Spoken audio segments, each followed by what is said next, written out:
70,000 টাকার ক্যামেরা চুরি হয়ে গেছে। দেখেন ক্যামেরার ব্যাগ সম্পূর্ণ খালি। ডিজিটাল দেশে ডিজিটাল চোর, স্মার্ট বাংলাদেশ। সেলফি তুলতে তুলতে বাড়ি যাবে। ক্যাচিং ক্যাচিং কেন বলছি জানেন? কারণ চোর হালায় ব্যাগ নিল না।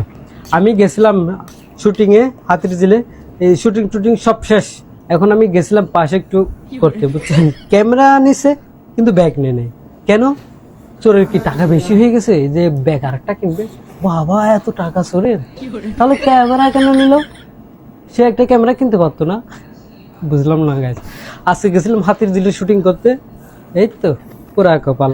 আর সো গাইস, আপনারা হয়তো ভাবতে পারেন যে আমার ক্যামেরা চুরি হয়ে গেছে, ভালো হয়েছে না গাইস। খবরদার ওইটা ভাববেন না। ওইটা ভাবলে আমারও ক্ষতি যেমন আপনাদেরও তেমন ক্ষতি। কেন? এই যে আমি আপনাদের জন্য ভিডিও করতে পারবো না, আপনাদের একটা মন ভালো করার দায়িত্ব তো আমার, অনেক দায়িত্ব, তাই না? এই ক্যামেরা ব্যাগ নিয়ে আমি যতবার শুটিংয়ে যাই, বুঝছেন, মানে ততবারই ক্যামেরা চুরি হয়ে যায়। সেই প্রেক্ষাপটে আপনারা কি করবেন? লাইক কমেন্ট শেয়ার করে চোরের কাছে ওই ভিডিওটা পাঠিয়ে দেন।